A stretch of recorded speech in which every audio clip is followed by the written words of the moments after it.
2 Samuel 18 അധ്യായം 1 മുതൽ 33 വരെയുള്ള വാക്യങ്ങൾ. അബ്സലോം വധിക്കപ്പെടുന്നു. ദാവീദ് കൂടെയുള്ളവരെ ഗണം തിരിച്ച് അവർക്ക് സഹസാദ്രിപന്മാരെയും ശതാധിപന്മാരെയും നിയമിച്ചു. അവരെ 3 തിരിച്ച് യോവാബിന്റെയും അവന്റെയും സഹോദരന്റെയും സെരൂയുടെയും പുത്രന്മാരായ അഭിഷായിയുടെയും ഗിത്യരായ ഇത്തായിയുടെ നേതൃത്വത്തിൽ അയച്ചു.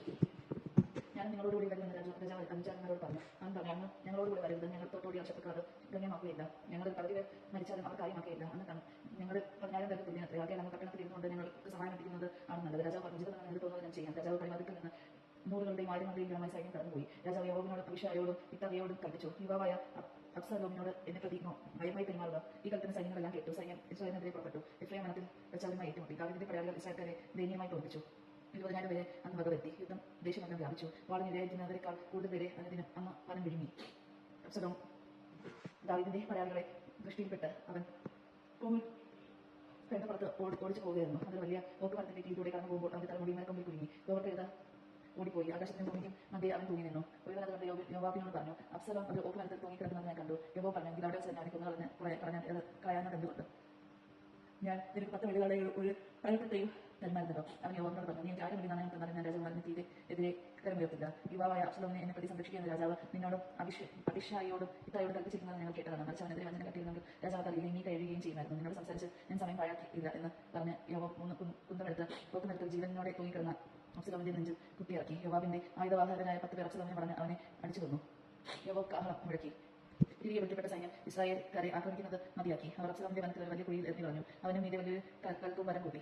ഇസ്രായേൽക്കാരെല്ലാവരും താന്താങ്ങളുടെ വീട്ടിലേക്ക് ഓടിപ്പോയി. എന്റെ പേര് നിലനിർത്താൻ പെരുമാറിയില്ലെന്ന് പറഞ്ഞ അബ്സലോം തന്റെ ജീവിതകാലത്ത് തന്നെ രാജാവിന്റെ താഴ്വരയിൽ നിനക്ക് തനിക്കൊരു സംസ്കാര സ്തംഭം നിർമ്മിച്ചിരുന്നു. അതിന് തന്റെ പേർ തന്നെ നൽകി. ഇന്നും അത് അബ്സലോമിന്റെ സ്മാരകം എന്നറിയപ്പെടുന്നു. സദോക്കിന്റെ മകൻ അഹിമാസ് പറഞ്ഞു, കർത്താവ് രാജാവിനെ ശത്രുക്കളിൽ നിന്ന് രക്ഷിച്ചിരിക്കുന്നുവെന്ന് സദാത്ത് ഞാൻ ഓടിച്ചെന്ന് അവനെ അറിയിക്കട്ടെ. യോബ് പറഞ്ഞു, വേണ്ട, ഇന്ന് സദാത്തയുമായി നീ പോകേണ്ട. മറ്റൊരു ദിവസം പോകാൻ രാജകുമാരൻ മെച്ചതിനൊന്നും വേണ്ട. പിന്നെ രാജാവിനോട് പറയുക. അവൻ യോബിനെ വണങ്ങി ഓടിപ്പോയി. സദോക്കിന്റെ മകൻ അഹിമാസ് യോബിനെ വീണ്ടും നിർബന്ധിച്ചു, എന്തും വരട്ടെ, കൃഷിന്റെ പിന്നാലെ ഓടിപ്പോയി ഈ വാർത്ത ഞാൻ അറിയിക്കട്ടെ. യോബ് പറഞ്ഞു, അവനെ എന്തിനത് ചെയ്യണം? നിനക്ക് ഇതിന് പ്രതിഫലമൊന്നും കിട്ടുകയില്ല. അവൻ പറഞ്ഞു, എന്ത് ആകട്ടെ, ഞാൻ പോകും. യോബ് പറഞ്ഞു, അങ്ങനെയെങ്കിൽ വിട്ടുകൊള്ളുക. അഹിമാസ് സമുദ്രം വഴി കൃഷിക്ക് മുന്നിലെത്തി. ദാവീദ് പടിപ്പുരയോട് ഇരിക്കുകയായിരുന്നു.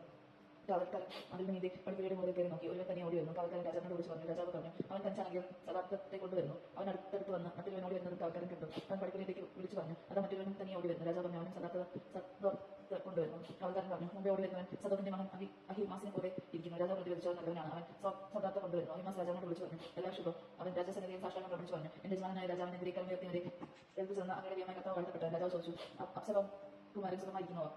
അഹിമാസ് പറഞ്ഞു, യോബ് എന്നെ അയക്കുമ്പോൾ തന്നെ ഒരു ബഹളം കണ്ടു. എന്നാൽ അതെന്തെന്ന് എനിക്കറിയില്ല. രാജാവ് പറഞ്ഞു, നീ അങ്ങോട്ട് മാറി നിന്നു. എന്നെ കുഷിയെത്തി. രാജാവിനോട് പറഞ്ഞു, എന്റെ യജമാനെ രാജാവിനെ സത്താക്ക. അങ്ങേക്കെതിരെ വരുന്ന എല്ലാവരും പടിയിൽ നിന്ന് കർത്താവിനെ മോചിപ്പിച്ചിരിക്കുന്നു. രാജാവ് കുഷിയോട് ചോദിച്ചു, അബ്സലോം കുമാരൻ സുഖമായിരിക്കുന്നു? അവൻ പറഞ്ഞു, അവൻ സംഭവിച്ചത് രാജാവ് എല്ലാ ശത്രുക്കൾക്കും അങ്ങേക്കെതിരായി വരുന്ന എല്ലാവർക്കും സംഭവിക്കട്ടെ. രാജാവ് വികാരധീരനായി പടപ്പുര മുകളിൽ കയറി വിലപിച്ച് പോയി വഴി അവർ പറഞ്ഞു, എന്റെ മകനെ അബ്സലോമേ, എന്റെ മകനെ അബ്സലോമേ, നിനക്ക് പകരം ഞാൻ മരിച്ചിരുന്നെങ്കിൽ എന്റെ മകനെ അബ്സലോമേ, എന്റെ മകനെ ദേവജമാനം കേട്ടോ.